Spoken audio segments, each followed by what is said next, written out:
When did a feeling of, we need to get out of here immediately, save you? I was getting a beer with a friend, and he brought along his friend. When we left, I felt very drunk, despite only having 2 drinks. They wanted me to come to their hotel as they were getting ready to go to a concert that night, but I made the excuse that I needed to get home because I think I left my oven on. My beer was 100% tampered with. My vision felt like I was in a tunnel. I got home in an Uber and immediately threw up and continued to do so for the rest of the night. Dude, if you're not feeling well at any point, freaking go home. Story 2. I made a somewhat late night trip to a convenience store that I knew carried wine. I used to work really odd hours, and sometimes late at night I'd finish my work and want to have a few drinks. As I was getting back in my truck, this young girl asked if I could give her a ride a few blocks back to her home. It was probably a bad idea to judge a book by its cover, but she was pretty young and dressed decently, didn't act too weird or anything, so I figured okay. Well, I'm heading back and we get into a pretty rough part of town and she says turn left up here. Very dark street. Whatever. I stop and she says she really appreciated the ride and wanted to do something for me. She asked if she could help me out a little bit and I decline and start getting sketched out. Like she needs to get out now. She gets out and closes the door as I drive away. 2 men dressed in dark clothing were just stepping towards the street and stared at me as I drove past. Pretty sure that would have ended with a gun in my face. That's what you get for being nice sometimes. Story 3. I mean, it's all speculation since we didn't actually end up getting kidnapped, but when I was 19 and traveling solo in Europe, I met this Australian girl in Spain who was also around 18, and we went to Italy together. We are both short, petite girls, and were very clearly in need of a place to stay. We missed our first ferry out of Barcelona, so we had to take the next one. When we arrived in Italy, our train was hours late, and we didn't get into Rome until around 1 or 2 a.m. We navigated the sketchy streets by the Termini train station and finally found our hostel. The check-in lobby was a small, dingy room that appeared to be a closet. The man working reception looked us up and down and told us there was no room for us anywhere since we were late, but suggested we stay in their sister hotel. Desperate, we agreed. He took us downstairs back to the alleyway where we were greeted by a large man in dirty clothing. They spoke to each other in a language other than English or Italian and led us outside. We walked down a couple alleyways until we got to an unmarked door on the side of a building. One of the men made a phone call, again speaking in a different language. We found it odd since everyone could speak English, but they chose to speak in a language we didn't understand. A man cracked the door open just enough to poke his head outside, and upon seeing the other men fully, opened the door and let us in. We walked down the stairs into the sunken room, which was lit by black lights. At this point, it was me, my friend, and 3 large men. The reception was a dirty room containing a couch with some dirty sheets laid over it. They told us the rooms were in the basement and to follow them. We walked down a set of stairs. 1 man in front followed by my friend, followed by another man behind her, followed by myself, and the last man behind me. We went down 1 flight of stairs to find that there was yet another flight of stairs going down to a closed door. At this point, I lost it, and my friend and I pushed past the men and scrambled back upstairs.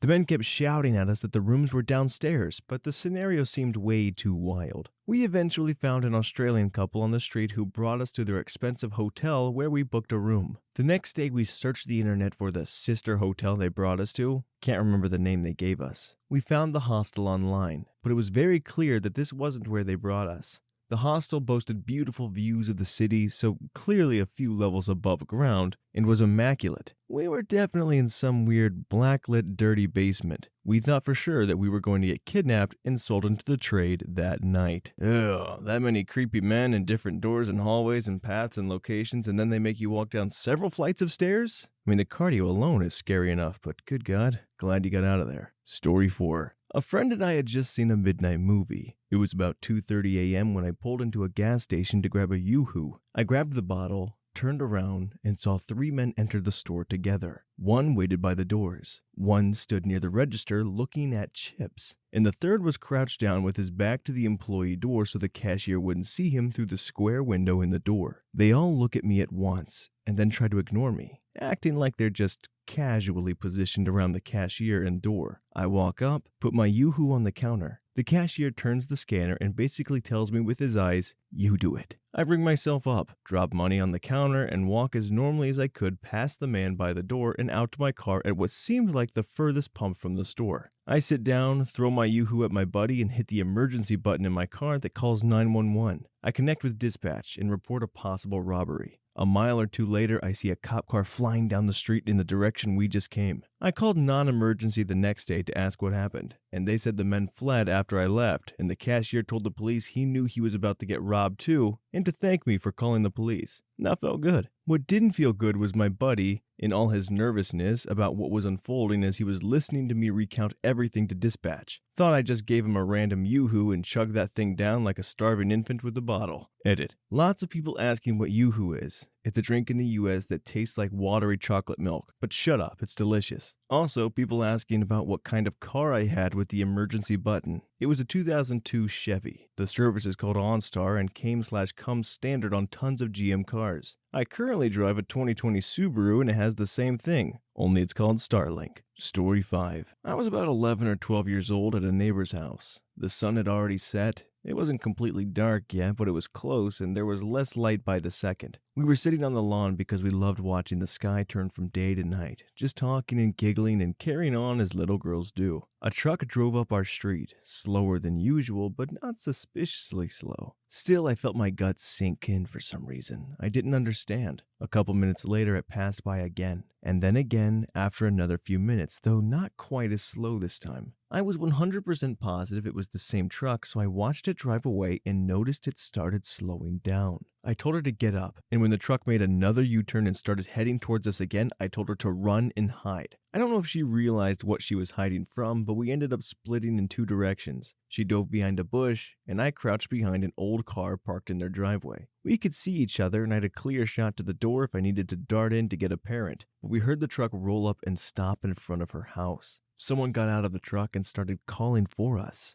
I honestly don't remember what they were asking though. We just kept our eyes locked and tried to stay as still and quiet as possible. We probably should have screamed, but I think we were both too scared. The person eventually got in their car and took off. We stayed hidden for what felt like forever, eyes locked, until finally we felt safe enough to run inside. I don't know what would have happened if I didn't notice something and we booked it, or if that person was actually dangerous or not. But I'm glad that I'll never find out. Story 6. Not my feeling, but whatever. It was at a goose fair in Nottingham in the early 2000s. I was there taking pictures for my art course, and my BF at the time fancied himself as a bit of a hardman. Liked to make out that he was trained or whatever. Anyway, after about 20 minutes he made me leave. Said that crap was about to go down. Huge eye roll. Whatever, dude. Okay, we'll leave. I see in the news the next day that a 14-year-old girl was shot dead there not long after we left.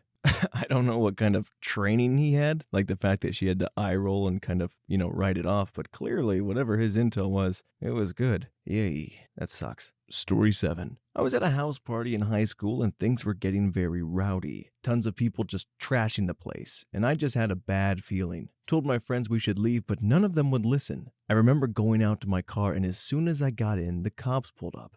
I ducked down and waited for them to get up to the front door and just drove off without them even noticing. Several of my friends spent the night in jail or hiding in the woods that night. I slept comfortable in my bed. Story 8. We were hiking and geocaching up in northern Michigan, where it's pretty rednecky in spots. We were at a designated trail with a small parking lot off of some weird side road, but we decided to check it out anyway. About 5 minutes into the trail, we noticed a game camera, but there was no ID on it. Game cameras on public land need to have ID info, and we thought that was really strange. We kept walking a bit, but I just didn't feel right about the camera or walking on this trail. So we turned around and went back to the truck instead of walking the last mile of the trail. When we got back to the truck, this beater pulls up with a couple in it. The guy was just a regular redneck, but the girl in his passenger seat 100% had the nods and was struggling to keep her head up. He looked surprised when we walked out of the trail, and they sat in the lot for a second and then left. Pretty sure they weren't looking to go for a hike. My guess is that was their camera and they get the notifications when people are on the trail so they can break into their cars. It happened to us on a family trip in Kentucky years ago, so maybe I'm just a little suspicious. But we decided no more backwoods hidden nature trails for us. This is all,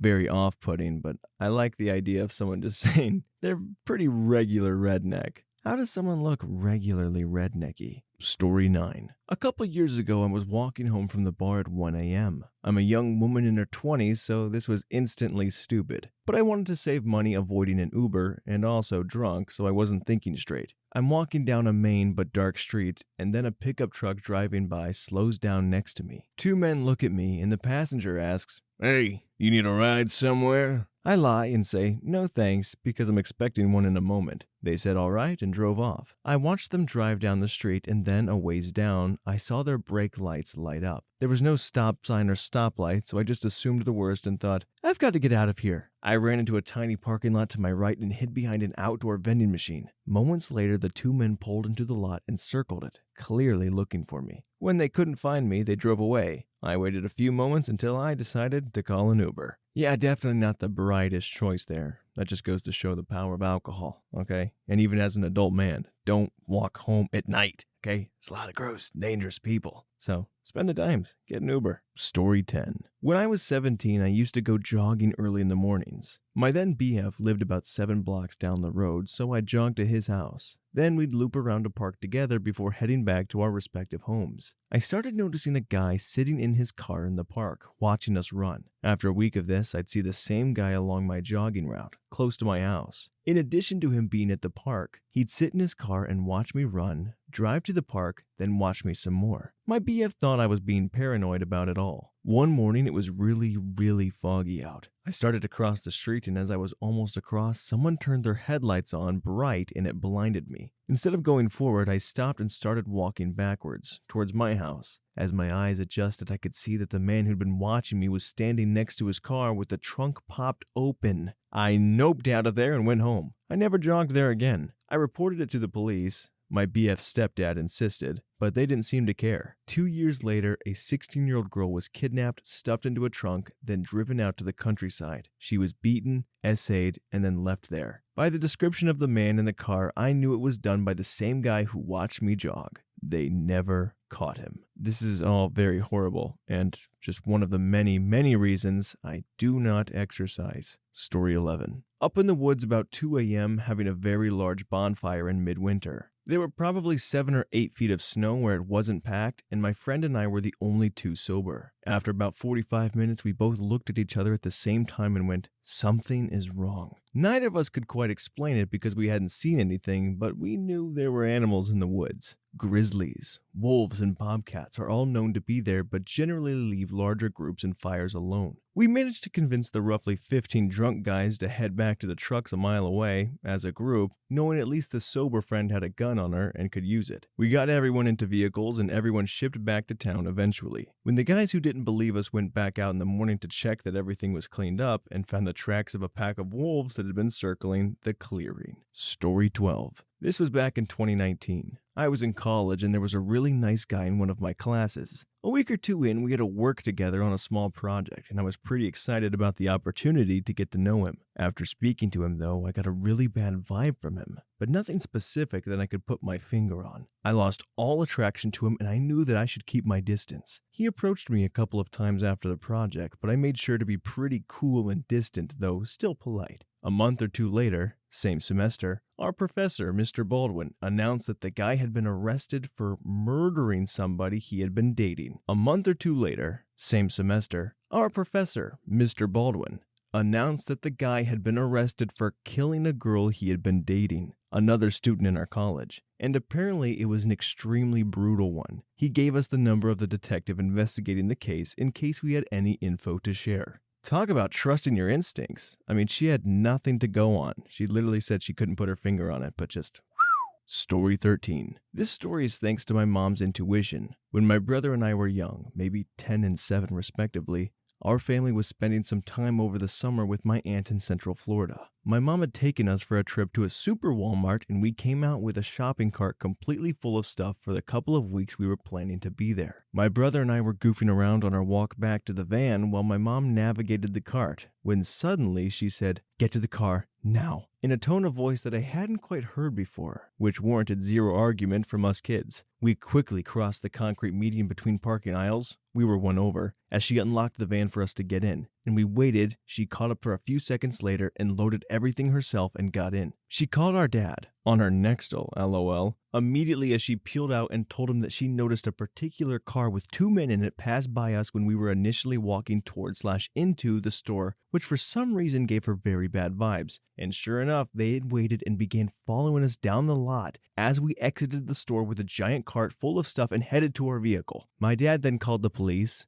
and the store to let them know. Lo and behold, some days later, two guys with that same car had been arrested for attempted mugging at that exact Walmart after multiple calls to the police had been made. Only as an adult did I realize the adrenaline rush my mother had to have experienced in order to physically pick up that shopping cart outright to bring it across the median as quickly as she did, instead of having us walk to the next cart opening in the median or walk all the way to the end of the aisle and come back up with those guys following in their car. Who's to say what would have happened? It was plain daylight and quite busy in the parking lot. But one thing is for sure, mothers don't mess around when their intuition kicks in. Story 14. Decided to have a look at a culvert, covered stream, that I hadn't been down before. We weren't expecting it to be much, so no safety call out, weather check, or even bother to let anyone know where the entrance is. Get about 750 meters in, and my buddy notices a load of water pouring in up ahead. We look at each other and go, we need to get out now. In under 5 minutes, the water went from ankle deep and manageable to knee deep and almost pushing us over. We reached a section with some steps, a ladder, and a handrail for inspection,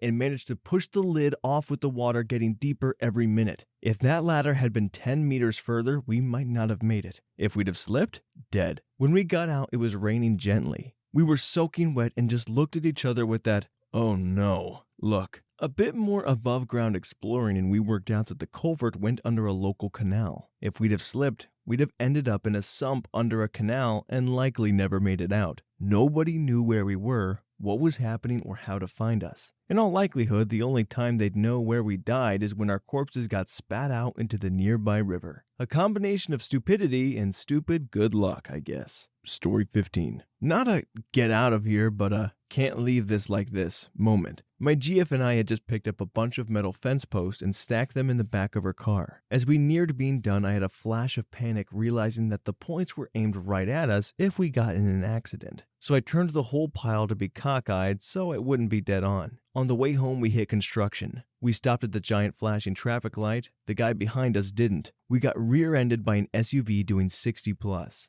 I instantly had the same flash of panic and looked over at my GF. She was fine. I looked down. I'm fine. Look in the back.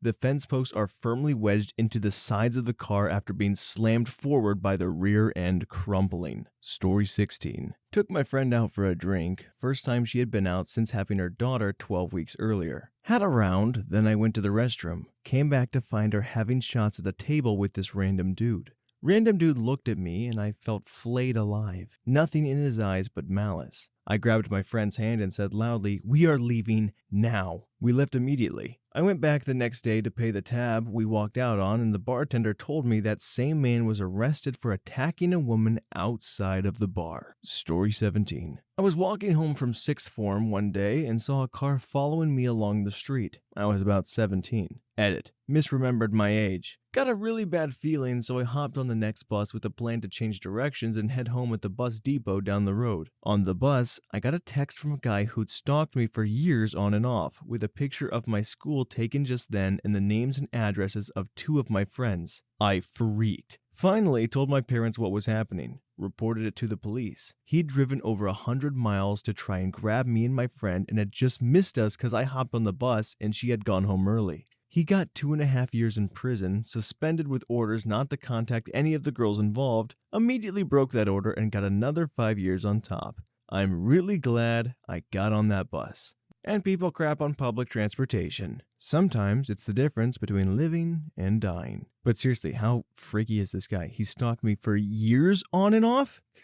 Story 18. Me and some friends were in downtown Vancouver watching Game 7, Stanley Cup Finals, at a pub. Vancouver lost and things on the street got a bit rowdy. My friend wanted to stay and wait for things to calm down, but I just had a bad feeling and said we should hop on the next bus to Kitsilano. On the way over the bridge, I looked back and saw trails of smoke from burning cars coming from the city. A huge riot ensued and it was absolute anarchy all night. They shut down transit shortly after we arrived home. I'm not a big hockey guy, but from this story it sounds like Vancouver is to NHL what Philadelphia is to football. Rowdy fans. Story 19. In high school, at a very shady friend's house, playing cards in the kitchen, one of the house residents comes running through and out the back door holding several illegal items. He's followed by the two roommates also carrying evidence with them, with two cops hot on their heels. The cops chase the roommates out the back door, but one cop stops briefly and tells all of us at the table, "Don't move," before heading out the back door. We're all stunned and look around for a couple seconds before all four of us, without a word being spoken, jump up and run out the front door to a neighbor's where we lay low for like 3 hours until all the noise passes. Story 20. This is one of those strange events and I just put it down to pure luck more than anything else. A few of my friends were leaving a house party one night. This was ages ago when I was in my early 20s, and we were all on the road just having fun. Some of us were inebriated, and some of us were just high on life. I suddenly got an urge to get off the middle of the road. This is a narrowish, one-lane aside road for apparently no reason. I, male, about 220 pounds at 5'8", physically pushed 3 girls off of the road with my arms spread and got to the grass bank on the side of the road. The girls were just about to start complaining about me manhandling them when an idiot teenage driver sped past us in a decked-out cheap sports car. We would have all been mowed down if I didn't push everyone off the road. I wish this story ended there. Not even 5 minutes after he went past us, the driver of that car had swerved to avoid a stray dog on the road and had crashed at around 80 miles an hour into a stone wall. He was apparently 15. The minimum driving age in my country is 18. And was the son of a millionaire. Oh, did he die? Is he okay? Also, the fact that he's the son of a millionaire but he's driving a decked out cheap car sounds like no matter how much money you have, you can have bad taste. But I hope this guy's alive no matter how much of a douche he was at 15. Story 21. I've had a few, but one of the most prevalent that comes to mind is when my older sister and I were kids. I was 8 and she was either 10 or had just turned 11. My dad had just bought a new house that wasn't finished being built yet, so we were staying at my grandpa's house for about a month while our new house was being constructed. My sister and I were playing outside when I saw this weird van pull around the corner. I had been taught about creepy white vans in school, so when I saw it,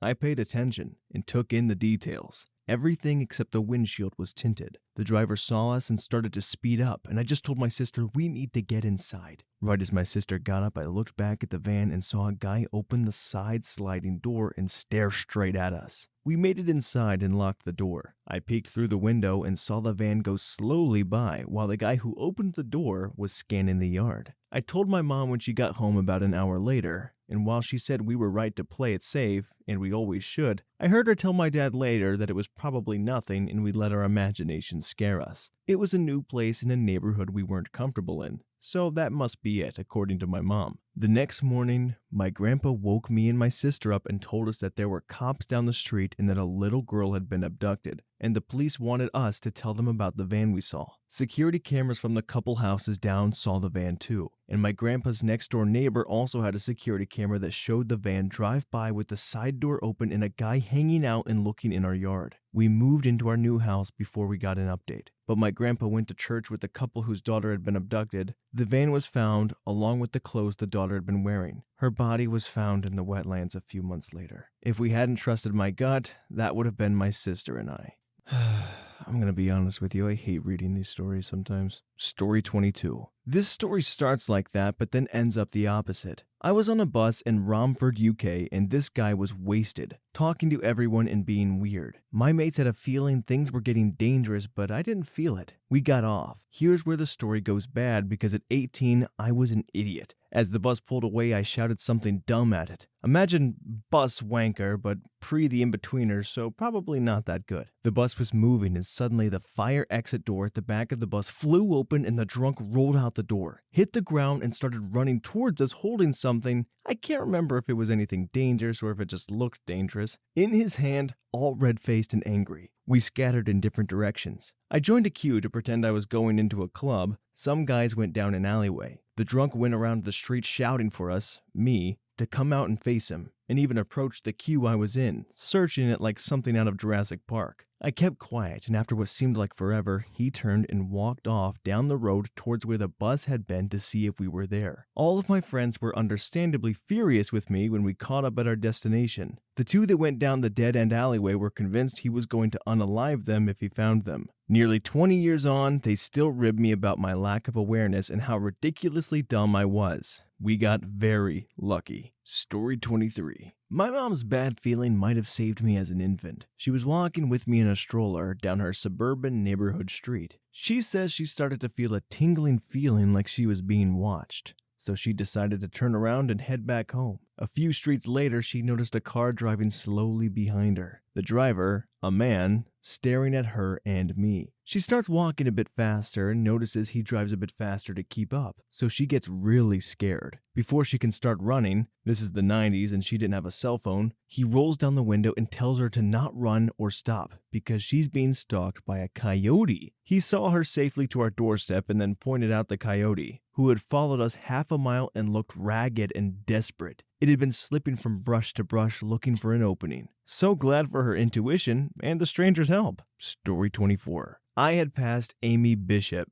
UAH, a biology professor, on the 3rd floor on her way to the faculty meeting where she executed 3 of our professors and attempted to unalive more, as well as herself. She had always seemed weird and gave me chills. I was on my way out of the building, collected my things on the 1st floor from my previous lecture, and drove home to my apartment. I missed several calls on the short drive. Having missed so many, the first I returned was to my mom, who was hysterical. She just kept saying, "You're alive! You're alive!" I was bemused by what she meant. I said, "Should I not be?" And that's when I learned people had been trying to check on my location due to the shooting happening. Edit. I suppose it didn't save me as I was not a faculty member, but it's the first thing that came to mind. It was extremely surreal to get home and realize so many people suspected I was dead. In some ways, this is even scarier, the fact that there was no inkling, no intuition, no feeling that I need to leave or anything. Like, it was just straight luck and chance that you were leaving this place where a lot of horrible things went down. Like, there was no, there was nothing. So it's just by the grace of God. Wow. That's scary. Story 25. Was on my first solo trip to the US when I was around 34.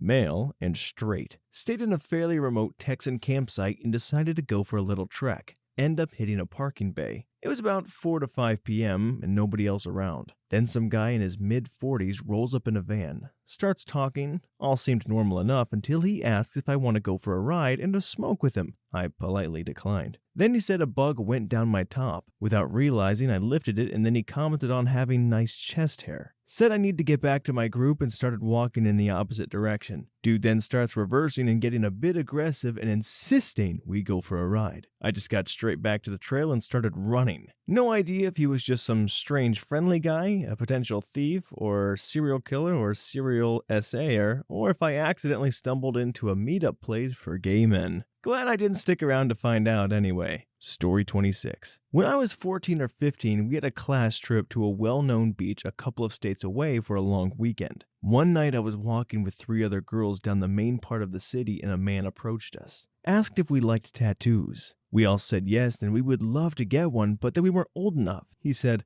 "Oh, we won't worry about that. My guys do tats for anybody as long as you don't tell on us."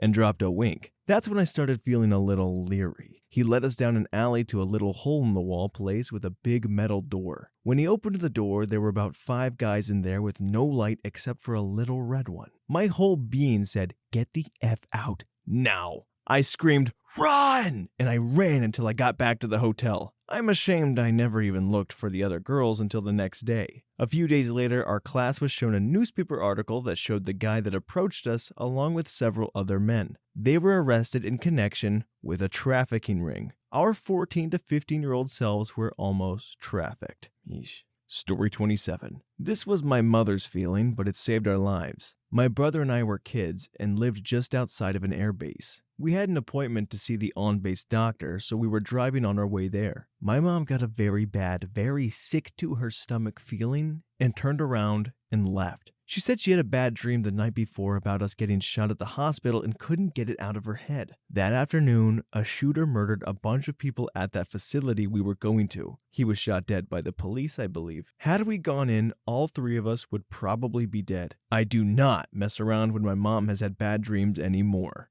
There needs to be like more science or something like investigative research on what is a mother's instincts and intuition, because I swear, they are just on the ball, always. Story 28. Last year I went to Miami for my holidays. As I was traveling solo, I used the Couchsurfing app a lot, not only to find hosts, but to meet people to hang out with. This one guy texted wanting to go out for some drinks or go dancing. Since I was on my own, I didn't feel comfortable with going out at night, so I declined. He then continued texting me, offering to go to the beach or to drink something in the afternoon, etc. He had like 3 reviews, all from girls, but good comments. Still, I felt that he wanted for something more to happen, which was not what I wanted, so I kept declining his offers. The next day, a girl's profile who I hadn't spoken with before texted me, wanting to meet me to hang out. We chat a bit, and lo and behold, she was with this guy and wanted me to meet with them. I mentioned that I had gone visit some other place a bit far away, so I wasn't gonna make it. She became a bit insistent, telling me this guy has a car so he could come pick me up and so on. I don't know why, but this struck me as a bit weird and just something was telling me not to go. So I just made up some excuse and stopped replying to their messages altogether. A couple of days later, I was talking with my C's host about staying safe while traveling, and I mentioned this to him, saying how uncomfortable it made me feel and yet how rude I still felt for refusing without a solid reason. He said that you can never be too safe and all that better safe than sorry things, and showed me a convo with the girl who had stayed with him before me. She had gone to visit some place with a guy from C's, after which he was supposed to host her. By the end of the day, he took her to a hotel, not his place. She felt weirded out by it, but said nothing. He fixed them some drinks. She only had one and immediately felt tired, so she fell asleep on the couch. She woke up the next morning, naked in bed, feeling drowsy and funny. She said that she wasn't sure if anything had happened because she couldn't remember anything after falling asleep on the couch, but she felt scared and confused, so she got the heck away from there. And after the text she sent him, she included a snap of the guy's profile. It was the same freaking guy that was talking to me before. I never felt more scared, horrified, and yet relieved at the same time. So always go with your intuition, even if you feel silly, rude, or whatever. Too long didn't read. Guy texts me to meet while alone on holidays. Get the weird vibe, so I declined. Later learned that he apparently drugged, and possibly more, another girl. Gross, heartbreaking, scary, sad. I don't like it. I hate it. I hate it so much. And that whole message, that moral is so true. Okay? If you feel rude, you feel silly, you feel like you don't have a good reason to decline, screw that, man. Just say no. Story 29. My dad is a truck driver and has always told me if you were on the interstate near a semi and smell burnt rubber, get away from them because they are about to blow a tire. One day driving to work, I smelled burnt rubber. There was a semi next to me, so I sped up to get ahead of him. Next thing I know, I see a huge crash in my rear view with one car going airborne and flipping. I called the accident into 911 and then watched the news and papers the rest of the day. Thankfully, no fatalities, but it was nasty. The semi blew a tire and the car next to it hit the middle lane, swerved to avoid the tire fragment, and hit the car in the lane, causing it to flip. I would have been right in the middle of it all. I've never heard that information, and I'm going to take that going forward. Oof. Story 30. Somewhat of the opposite, but this was over 15 years ago. I believe 2001 or 2002. My aunt had driven from Atlanta to pick me up for a week-long visit with my cousins. Everything seemed okay, though before we really got on the road, I begged her to stop at this gas station that still had full service. I was only about 13 at the time, but I really wanted to stop.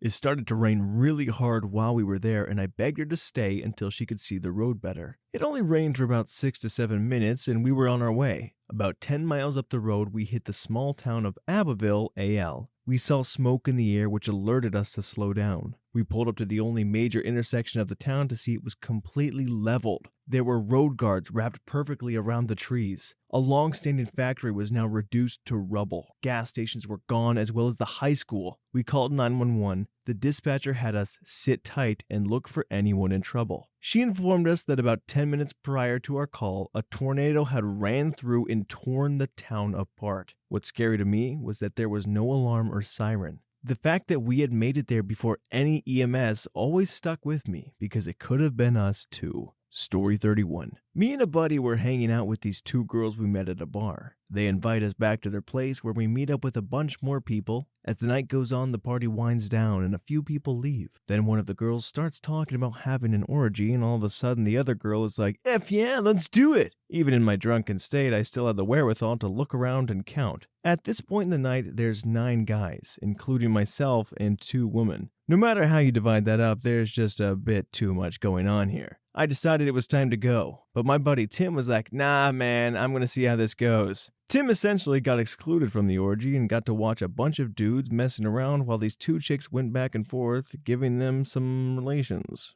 That's pretty gross. Yeah, pretty gross. Story 32. My buddy and I snuck out when we were about 14, roughly 10 at night, and we went to check out this little field by my house, all surrounded by trees and had a little creek running through it. I really wanted to see it lit up by nothing but starlight. About a quarter mile away, I got the feeling of imminent dread. "We gotta turn around, dude. I got a bad feeling." "Aw, come on, booby-faced McGee. You're just scared." "Dude, I'm telling you, you can go there, but I'm turning around right now." "All right, fine," he replied. The next day, we found out there was a mountain lion attack that unalived a dude's 2 dogs he was walking. Where was it? About a quarter mile away from the field. When was it? About 10:30, roughly 15 minutes after we bugged out of the area. I have no doubt about my subconscious recognized a big problem that I hadn't consciously noticed. Story 33. Greyhound left me in Santa Ana at 3 a.m., told me to wait 4 hours alone for the next bus. Normally, I'm very selective on when I call Ubers, but for some reason, something told me I needed to leave right away. I find out my hotel is only about 15 minutes away. Wow, a 4-hour wait? So I call an Uber. Uber driver picks me up. I get in the car and tell him something along the lines of, "Man, they wanted me to wait 4 hours and the station is closed. What the heck?" He says he's glad I called him instead of waiting for the next bus. I ask why he says it's a dangerous area, and a few weeks ago another girl decided to wait for the next bus and they SA'd and robbed her. Nobody found her until the station opened up again the next day. Now, I always travel with pepper spray. Story 34. I'm 19, buying weed with a friend. We go to some seedy apartment in the Bronx with a third guy. Third guy wasn't really my friend, kind of like a childhood bully. We get to the building and walk up a few flights and there's 3 guys in the stairwell smoking. These are our dealers. I'm uncomfortable as heck. One of the crackheads tells me to stop being such a little bee. Third guy chimes in and says if I'm going to be a little bee, I can leave. So I leave. Friend comes with me. Days later, we find out the crackheads jumped the third guy, took his wallet and phone, beat him up pretty bad, needed his jaw wired for a few months. I'm a little bee, but I still have my phone and teeth. Ooh, childhood bully gets the karma he was looking for. I got a feeling that 2 crackheads are about to jump you. Story 35. Not me, but when my mom was a teenager, she started to date this older guy that my grandma had a really bad feeling about. Not just a, "I don't like that boy for you" thing, but a, "stay away from him, something's wrong" feeling. She tells her not to see him, forbids her, prevents her from going over to his house. One night she sneaks out and goes to meet him. He said it was really important that he see her that night. She gets to his house later, swarmed with cops. She found out he was luring young women to his house and unaliving them and had uncovered several remains buried in his yard. I would say she learned her lesson, but my mama's a sweet soul. She's too trusting and gullible because I think she sees the good in people. Luckily, nothing like that has happened again though. Edit. Update for everyone asking. It was in Florida in the late 60s. She said his name was Ozzy, probably a nickname. Doesn't remember much else about it. She was a wild child and dated someone else after. Isn't there like a Canadian dozer or somebody that also buried people? I can't remember, but either way, good on Grandma. Story 36. A few weeks ago, I was in the metro with my friends and brother. We were going to a park to enjoy the nice weather. We ride the train for one station and the train stops waiting for passengers. 10 seconds later, around 50 or so football supporters who were running from the police enter the train. They are screaming, laughing, mocking, and insulting at someone outside the train. We couldn't see who. The doors were supposed to close, but they didn't. I swear it felt like minutes. But 5 seconds later, the train gets surrounded by police forces, dressed in black armor and armed with batons and tear gas. I'm in horror. I look at my friends. It felt like 1 minute. 1 minute with my mind racing. Many thoughts came to my mind, but it was just a few seconds. I heard a run and ran like heck. I didn't look back. So a few hours go by and I look at the news. These cops were pulling football supporters out, throwing them and beating them, seconds after I ran from the train. While I was there, I didn't see anything, but looking at the news, it was a horrific show of fighting and beating. I swear it felt like minutes, but my friends told me it was 10 seconds max. Story 37. On a trip to Berlin, my partner and I were going to get the famous Mustafa'z kebab, and on the way we stopped in a small shop to buy some beers. She got a feeling and said, let's leave, so we did. And we weren't 10 steps away when some guy started screaming in the shop and throwing crates of beer bottles at people. Out the door, at shelves of other bottles. It went from 0 to 100 in seconds, so we were lucky. We had delicious kebabs within the hour. It's like she's got a spidey sense for kebabs. Story 38. My first year of college, me and two of my girlfriends got invited backstage before a show with a well-known hip-hop artist. After checking our IDs to make sure we weren't underage, this big friendly guy led us through a labyrinth series of low-ceilinged rooms, ended up in this bunker-like pad with a large leather sectional, coffee table littered in drugs and booze, and 3 or so guys who were not artists, but who seemed nice and funny. While we all chatted, those 3 guys turned into 5, maybe 6, including some starey and silent types. These nice and funny guys kept pressuring us to have the coffee table stuff while we made increasingly smile and high-pitched, "No thank you," but had a little. Suddenly we heard the show starting. Sounding so far away, I said, "Oh, if artist isn't coming backstage before his set, let's go back out so we don't miss it." One of the guys says, "He'll be smoking a joint with us on stage in like 15 minutes. Don't you want to wait to do that with him?" That sounded cool, so we waited. Everyone in the room got increasingly faded, but then the artiste takes a break between sets to smoke a joint, and then takes us to meet him. Unfortunately for us, he's stoned, zoned past the point of speech with fans. He doesn't look at us, just as friends. He turns back to the crowd. His posse moves us to the darkened edge of the stage, just behind the curtains. And I'm feeling dizzier now, feeling confused. Not sure whose hands are on my body now. My friends are on either side of me, and they've each got a guy behind them feeling them up, which is basically the only way I realize that I too have a guy behind me feeling me up. We are ushered backstage again, each of us with at least one guy right at our backs. Things are sort of liquid. I am told that I am about to get my blank blanked, which felt rude but also like a joke. In hindsight, it probably wasn't. We are being physically led to a room I can't remember seeing before. My friend calls out to me and other friend loudly in a candy-sweet flirtatious tone, "Hey babes, I have an idea and it's gonna sound crazy. But like, what if we, just come here." She yanks us into a hug with her hands sliding down to our butts like we're all about to make out. Then she hisses, completely cogent for a split second, "We have to get the frick out of here right now. Just follow me." And she literally grabbed my friend's hand, who grabbed my hand, and she dragged us, power walking out of this maze-like backstage complex for what felt like 5 minutes without saying a word or making a single wrong turn or meeting a single locked door. Those guys didn't know what happened. We went from catatonia to teleportation. She didn't stop dragging us till we were out of the venue and several blocks away. Ugh, those are always so scary. All these stories where someone gets a little intoxicated or off balance and people try to take advantage of them. Thank the Lord they got out of there. Ugh, I hate it. Hopefully my fake drunk girl voice wasn't too jarring and pulled you out of it. I tried, okay? I tried.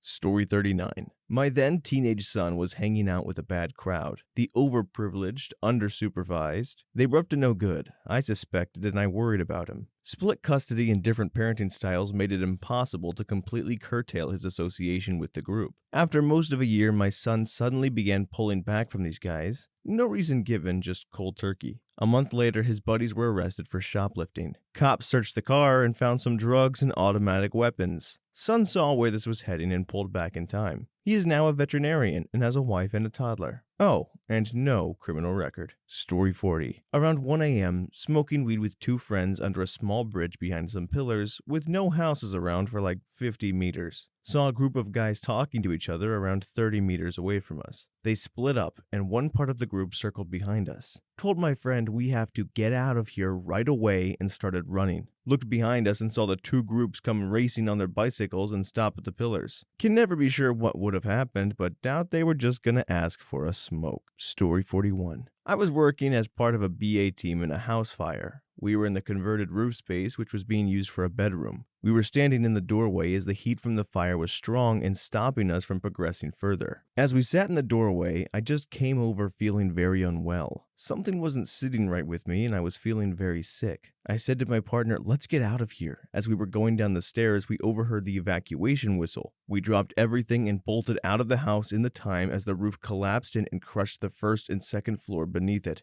right where we were standing. We got out with such speed that my partner practically threw himself down the stairs face first and had a minor hairline fracture to his elbow.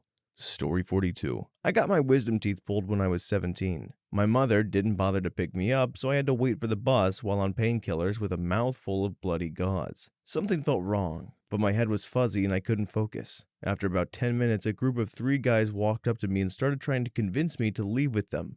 I couldn't talk and they started grabbing at my arms and pulling me gently towards the shopping mall garage nearby. I think they thought I was drunk and that they could just ease me over out of sight. On a Tuesday, that place was deserted. Up to this point, they had been nice, but insistent. I finally said, "No," and my mouth started gushing blood down my chin and shirt. They got freaked out and let me go, and like a newborn giraffe on ketamine, my butt bolted back to the dentist's office. The nurse called the police for me, and it turns out those guys were suspected in the area for mugging and assaulting drunk women trying to get on the bus depot at the mall. My dentist made it official policy that nobody leaves after anesthesia without an escort after that. My mother was mad the police called her and asked her to pick me up, but that's a story for another day. Okay, look, these stories are all crappy, but don't rob the people that just got their wisdom teeth taken out, okay? For one, they don't have the wisdom, but also, I mean, they're so out of it. They're just in pain. Leave them alone, gosh dang it. Story 43. Was at a party a long time ago. There were a bunch of guys from a local gang there, but I'd grown up with many of them, so I didn't think it was a big deal. A guy walks in and the whole sound level of the party went down noticeably.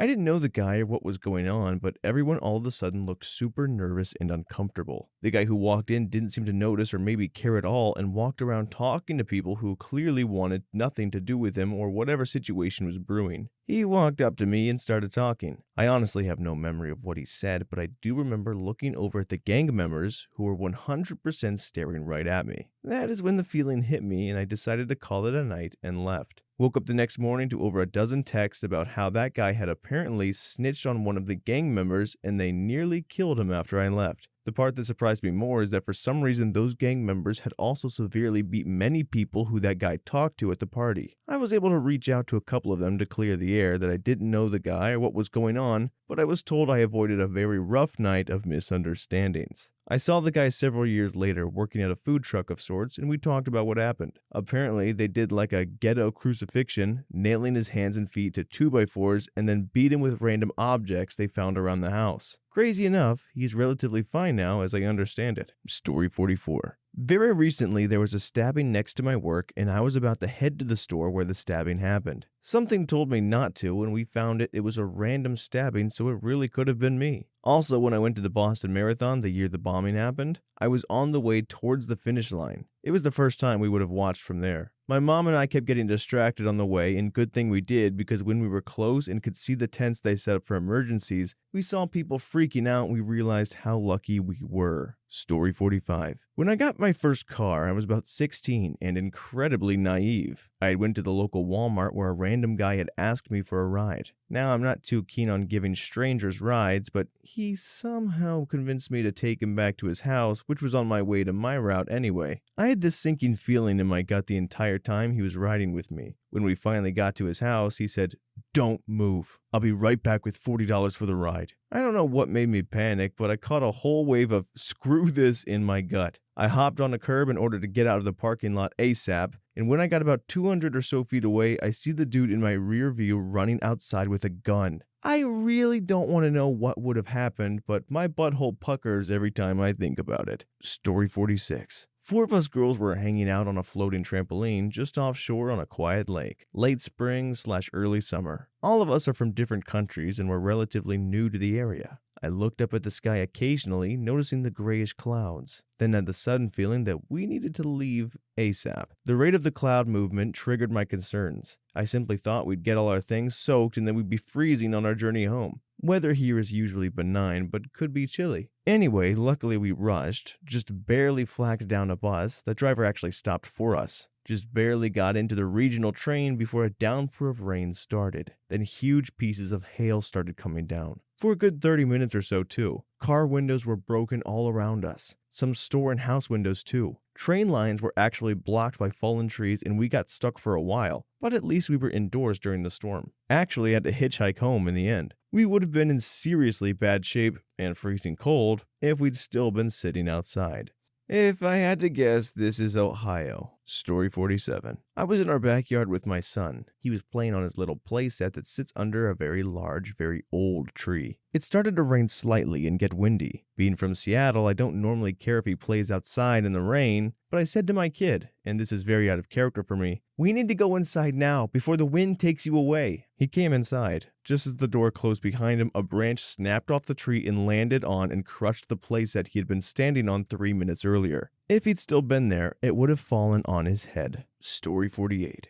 6 years ago, I had a photography internship at a newspaper and borrowed my friend's camera for it. It was during the monsoons, so one night while riding my motorbike, I decided to stop halfway on my way home to see if I could catch some lightning. I stay far from the city and I just happened to stop in the middle of nowhere, with no streetlights or anything. 3 men on a motorbike passed me. Yes, 3 on 1. I don't take notice until I saw them make a U-turn and pull up to where I was. They casually ask me what the time is, which I tell them. This is when I felt something was off, but I keep my cool. They said thanks, took a U-turn, and seemingly went on their way. I hung the camera on my neck, got on my bike, and made my way back home. It didn't take long until I noticed headlights behind me. They circled back again. Dang. They rode right next to me and began trying to kick me off the road. Somehow I was not fearful as I began kicking back as well. Out of nowhere I decided to brake. Was not a great choice as I fell off my bike. 2 of them got off and ran towards me. I was able to get back on before they got to me. One of them grabbed my jacket, but I was already accelerating. The guy on the bike tried to chase me for a bit, but then I pulled a fake out again and braked. He thought I was taking a U-turn, but I didn't. His mates were still running on foot, so he either had to chase me alone or go back for his mates. He chose the latter. I got away. Camera was safe, even though I fell. I'm just baffled as to what kind of bike this guy had, that 3 of them were keeping up with this singular guy. Story 49. My family almost died of tsunami. I was so young and really loved beach by then. But weirdly on that day, I didn't want to go to beach, despite the weather and my parents asked me to. I begged them to bring me to the city. Our hotel was exactly in front of the beach. My parents wondered what was going on, but they still brought me there. Probably 1 to 5 hours later, there was a huge and sudden tsunami. Totally no warning and all the people screaming, running away from the beach. We still got injured, but pretty much alive. Could not believe what our fate is if we didn't insist we go to the city. Probably our bodies are still missing in the sea. Story 50. In high school, I was attending a show of local punk bands at a local indoor skate park. One of the bands yelled, "Screw Nazis!" And my friend and I immediately got nervous and climbed up on the half pipe to stay out of the fray we were expecting. Nothing really happened though. About 20 minutes later, still high up, I noticed someone pushing the crowd aggressively. I nudged my buddy. As we're looking around, we see a big group of about 10 skinheads gathered at the entrance.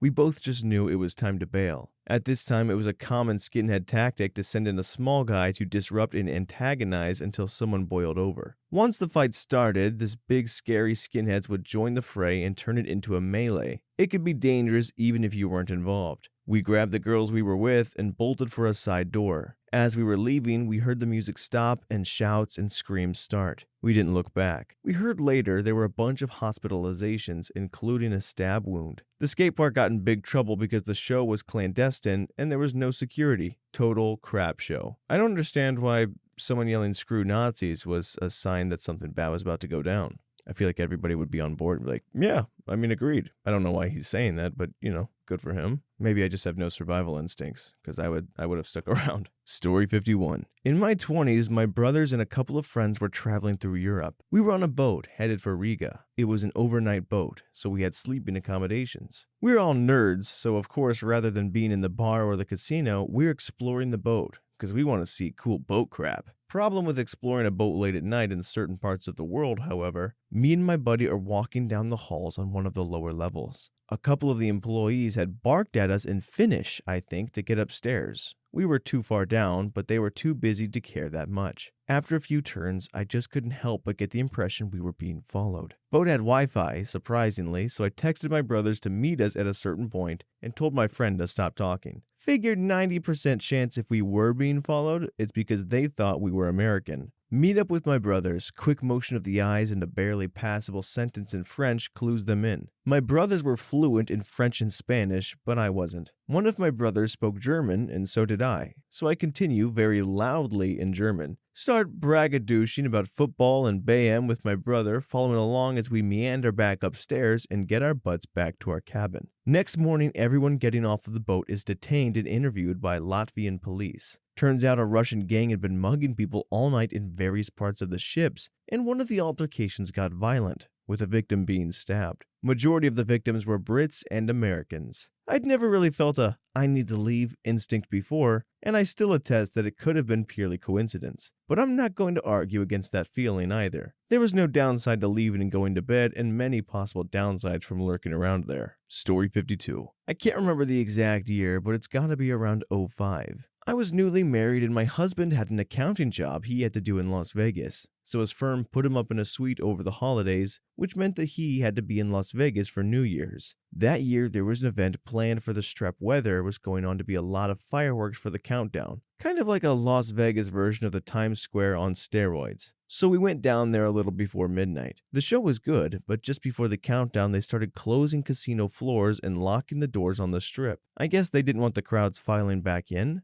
Unfortunately, the street in that area also had a fence, so you had to stay on the sidewalk. I got really claustrophobic, so I tugged on my husband and said, "We gotta get out of here." So we just started making our way through the crowds toward the side street when the countdown happened. We still got stuck, but luckily we're a little more out of the way. When the countdown was over, everyone left at the same time, but there was nowhere to go. People started filing off the pedestrian bridges, shoving and pushing to the point where I was actually lifted off my feet and just shoved by the crowd. The doors to the casino next to us almost broke open with the amount of people being smashed into them. I am grateful we started leaving early because the place I was at, several people crushed and trampled. A guy in a wheelchair was pushed out of it, and actually don't know what happened to him because he disappeared into the mass separated from his chair. We finally got pushed toward the street that I was trying to get towards. There was like 6 cops just sitting there doing nothing. From their vantage point, they couldn't see any of the crush, though I have no idea why they couldn't hear the screaming. My husband went and talked to them and they went off running to do crowd control.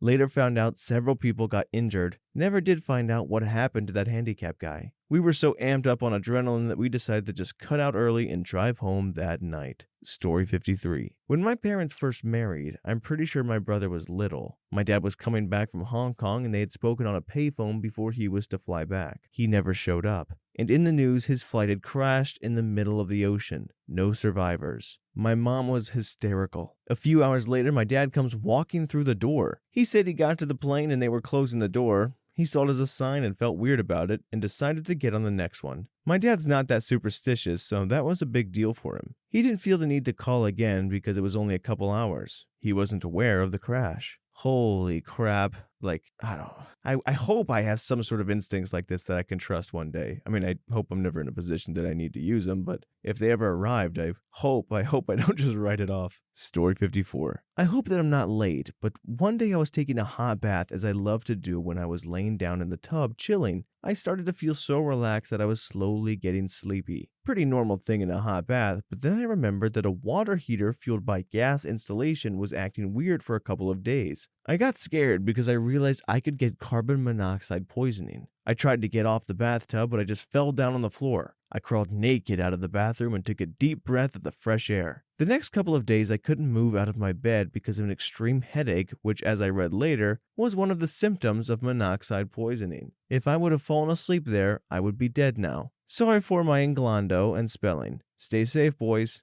Story 55. My car broke down once in a really sketchy area of town at night. I immediately called my boyfriend at the time and insisted on staying on the phone with him until he showed up about 20 minutes later. I watched my rearview mirror for each person who walked past my car to ensure that they walked all the way past my car. I see one guy walk past my car, but never see him go past the rearview mirror. I tell my boyfriend, he's waiting for me to get off the phone. He didn't walk past. My BF doesn't believe me, says that I'm paranoid and freaking out over nothing, blah, blah, blah. Boyfriend shows up. I go get in his car. He pops the hood of mine, and a guy pops his head up over the concrete barrier between the road and the field next to the road to ask if we need any help. When my boyfriend gets in his car, I tell him, that's the guy who didn't walk past my car. He agrees that he was likely waiting for me to get off the phone and that he was super creepy. Anyway, I'm glad that nothing really bad happened. This is another lesson for people adjacent to people with the feelings. Don't call them paranoid. Don't question the feelings, okay? Because just instincts, intuition, even if it's over the top, just follow it, okay?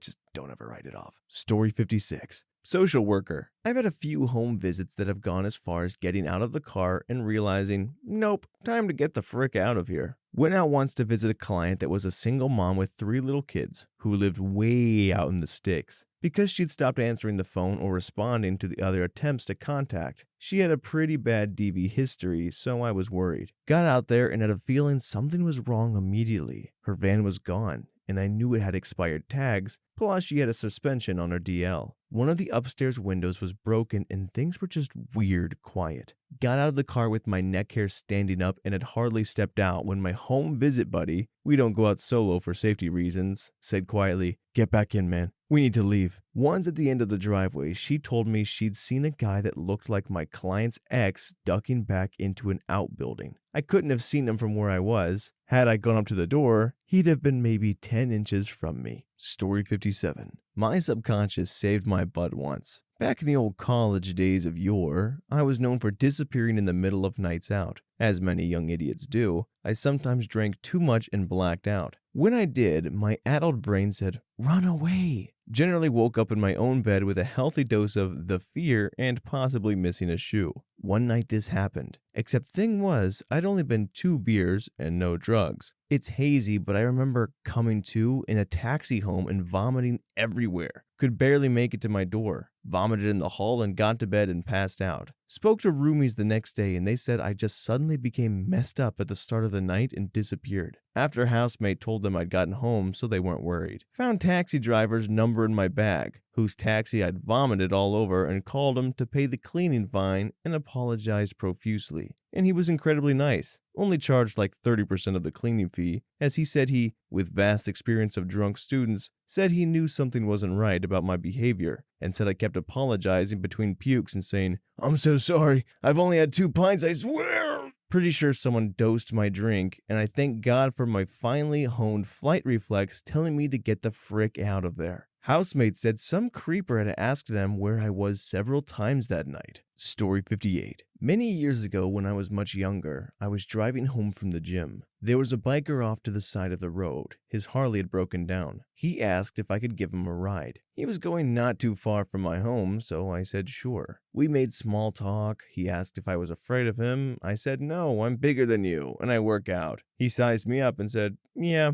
fair enough. We got to where he was going. It was a local clubhouse. Asked me to come in, he'd get me a beer. Least he could do for giving him the ride. I accepted. A lot of people at the house for a weekday. Enjoying the cold drink, an extremely attractive lady sat on the couch next to me. Slid right up and got cozy. Very friendly, very chatty. As we're chatting, I asked why there were so many people over. Was it a party or something? She said her husband had just got out of jail. They were celebrating. Apparently, he had beaten a guy really badly for flirting with his wife, who was now snuggled up next to me on the couch. But don't worry, it was all just a silly misunderstanding. It was pointed out the husband was sitting on the couch next to us, staring at me very intently. Right in front of me was the pet pit bull, with its face about a foot away from my crotch, staring at me. I had a sudden moment of clarity as I took this scene in and realized I needed to leave immediately. Excused myself, thanked everyone for the hospitality, and bailed. Realized as I was leaving it was the local clubhouse. Story 59. Not sure if this counts, but my mom saved me from being kidnapped. I was 3 at the time and I was playing in the park with my mom watching me. She looked away for a second and noticed I was gone. She got a bad feeling and ran over the hill behind the park. I was holding a woman's hand while she was leading me to her car. My mom ran up, grabbed me, and took off. Police later pulled the woman's car over to find children's clothes and shoes in her trunk and back seat. Another time was more recently. I was with my mom, grandma, and brother. We were coming home from a vacation when we saw the night sky turn red. We thought, oh, it must be a Beachy Creek fire. We all of a sudden had to stop as there was a line of cars in front of us. We found out that the road was blocked from trees that had fallen. We decided to head back towards where we came from, but that was blocked from 2 more trees. My mom all of a sudden said, "We need to get out of here now." We went up to help clear the 3 trees with a hatchet we had in the back. We managed to clear 2 of the 3 as the third was too big to cut through. We almost got hit by 4 more trees on the way back to our car. As we were leaving, we saw the hillside on fire. The next day, we evacuated and found out that 5 minutes after we left that area we were stopped at, fire burned it all. Story 60. I was attending what I was told a very small get-together, 5 to 6 people, for a friend's college graduation. This was a few months ago in the midst of COVID,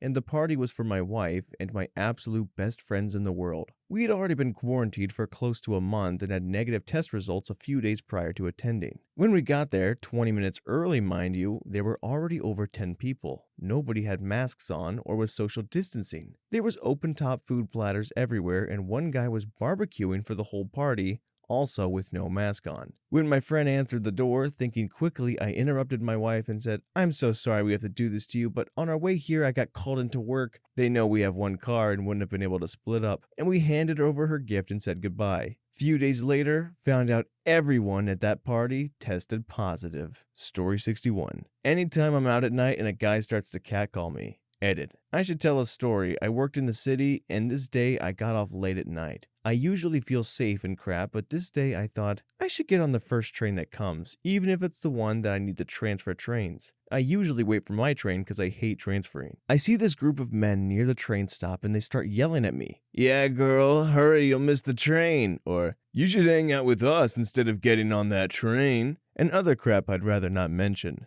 as I just missed the train and so I had to wait like 10 minutes for another one. And so I walked down and stood at the other end of the stop, so I didn't have to be near that group. And if they got up to me, I could book it to the next stop, which was at the plaza, and even at night, more people are there. They ignored me because I don't think they realized I was at the other end. Or they were so out of it because drugs, or they were drunk. And once they realized I was there, they again started saying stuff to me like, "You should come over here and let us warm you up." Or, "It's gonna be a long time till the next train." Which he was wrong because the train was coming, and so this switched to, "We should sit next to you on the train." Or, "Don't leave us. Come play with us." Along with other stuff. They started to get up to walk over to me. The train got there and I ran on. I don't know if they got on the other compartment of the train because you can't walk to one end of the train to the other. It's really just 2 trains and one is pulling the other. I also don't know if they didn't have a ticket to get on or whatever, and so that's why. The trains at night do more ticket crackdowns, but they didn't follow me to my side of the train. Look, nighttime's scary enough as is, even as a dude, but I can't imagine what it's like to be as a woman with guys literally calling out to you. It's like some sort of horror video game that's a bit too real. Stay safe out there, everybody.